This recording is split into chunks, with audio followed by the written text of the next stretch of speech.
Greetings, you guys. So it's been a minute. I'm kind of like taking a break with generals. Still doing personal reads, you know. But general reads, I feel like I need to kind of take a break for, some time. I won't say a long time or anything like that, but just for right now, I feel led to lay off a little bit.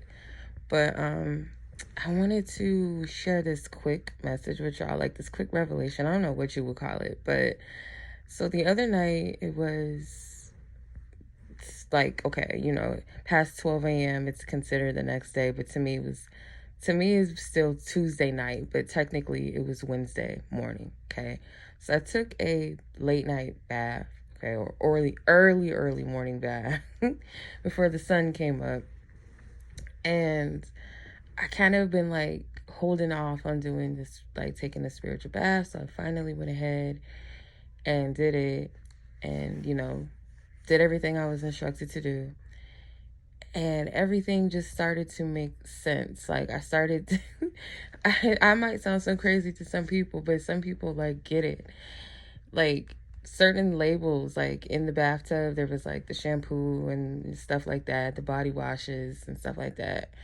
And I live in a house full of family, mostly women, or I wouldn't say women, but anyway, it was like all these different bottles, right? And there was different numbers that I was noticing. There was even a specific flower that I was going to put in my bath that was incorporated in this body wash, and I never seen it. I never noticed it. And so then I noticed something.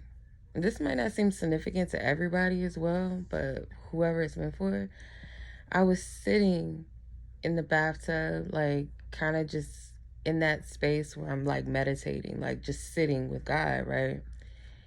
And there was like small droplets I would drop in the tub, and I would notice this small, tiny drop would create this subtle ripple effect. It wasn't like loud or anything, it was like just a slight drop, and it would create these ripples. And I said to myself, like, okay, well, God, what are you trying to, like, what is this? Because I'm paying attention to it, and I'm kind of getting it a little bit, understanding, or I don't know, trying to understand it. And I got the revelation that even the smallest of intentions, the smallest, of release, it has a big effect. And it's kind of a small, steady, subtle effect. Nonetheless, it is effective. It just may not, it doesn't require hard effort. It doesn't require um, this big intention to get it going.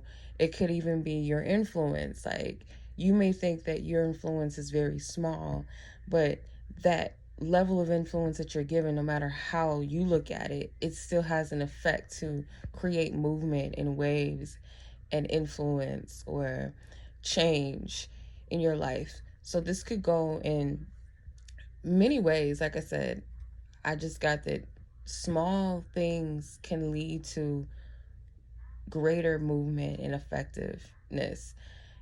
We might look, we look at things so limited at times, where we'll say to ourselves, like, oh, okay, well, because I don't have X, Y, and Z, or even if it's your healing, because when I think of water, I think of purification. Sometimes we'll say, like, oh, what I did wasn't that big of a deal. You just acknowledging a wound is effective. It's powerful within itself. It's not about how much effort it took or how far you've come. That is fully the manifestation of how effective or how powerful or how the magnitude basically of the change or the shift. It's about the intent. And it makes me think of this. I know this is not, I mean, it applies in a sense, I guess, with the small that creates bigger. But I'm hearing the parable of the mustard seed in the Bible, where it says, if you have faith as small as a mustard seed, that you say to this mountain, move, mountain, and the mountain shall move.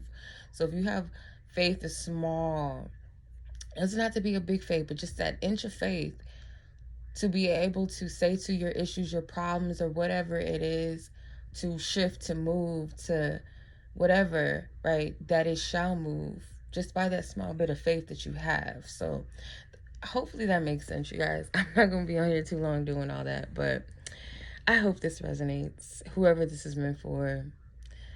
But much love as always. Be blessed, be safe, and I'll catch you guys soon. Peace. Oh, before I get off, I forgot to even mention this or say this, but um, while I was looking up the meaning of the ripple effect when I was Googling it, and I guess I might as well put it on the screen, but the definition that came up was very interesting. And the not so much a definition, but you know how they use like the examples of the definition or whatever. And the example was about marriage and how the marriage had a profound effect on their lives, but not only that, but those around them. And for those of you that resonate with, you know, divine counterparts, and you have that divine understanding that they are not solely just based off of romance and things like that, but any union essentially that you have in your life, whether romantic or not, should be something that has a divine influence on people, a good influence, a positive influence on people. You know, you are who you align yourself with, literally, energetic wise, spiritual wise. When you align yourself with grimy people, you get caught up in that, right? Yes, you may have the ability or the power to help shift those people if that's what you're called to do. But in this instance, it really stood out to me that even a union, and you might think that you got to go out and do like big work together and environmentalist type of work together, this big mission. But no, sometimes your mission is just coming together and forming a family. I'm going to use an example: coming together, forming a family.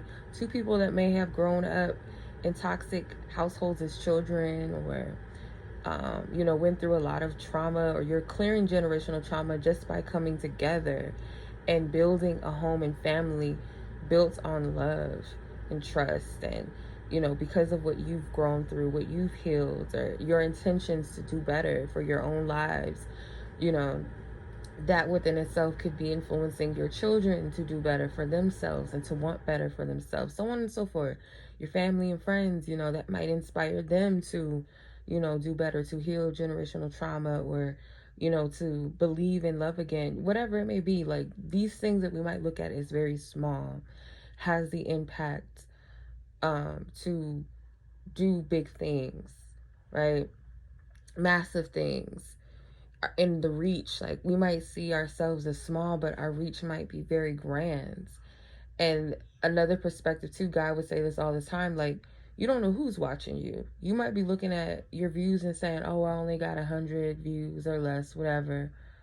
And the people that are meant to see you, hear you, or take whatever it is that, you know, they're meant to take from the message that is positive, or someone that may, you know, see value in what you're bringing to the table, could be one person. It could be a hand, a number of your finger count of people. Could be two people, could be three people, but those people, they still have, you know, they have value. It's like quantity versus quality. So quality over quantity. It's not about that. It's about the quality. So yeah, whomever this is for, like I said, because I thought I was done with the message. But yeah, I just want to say that, you guys, if you've been doubting yourself in some type of way with the small thing, know that the small thing has the power and the ability to do very, very grand things. And another scripture that's coming to me, I'm paraphrasing it, but it goes along the lines is, if you can handle this small thing that I'm giving to you, I will make you ruler over many things. Okay? Meaning you can handle and take on many other things. But if you can handle this, I'm watching how you handle this thing that you might look at as very small, not that big of a deal, or not that much responsibility or what have you. And you're asking for something that may be, you know, beyond what you're ready for or that you're in vibrational alignment with. But if you can handle this, it shows that you're able to handle the things, the bigger, the grander things, right? So it's all about vibrational frequency, because even when you think about ripples, they're vibrations that's taking place. It starts out small. That small drop, it's like, okay, that first ripple is kind of small, then it expands. And that's kind of how you have to see things, if that makes sense. I'm trying to put it into a visual perspective. So much love, you guys, for real. This time I'm getting off. Much love. Be blessed. Be safe. Peace.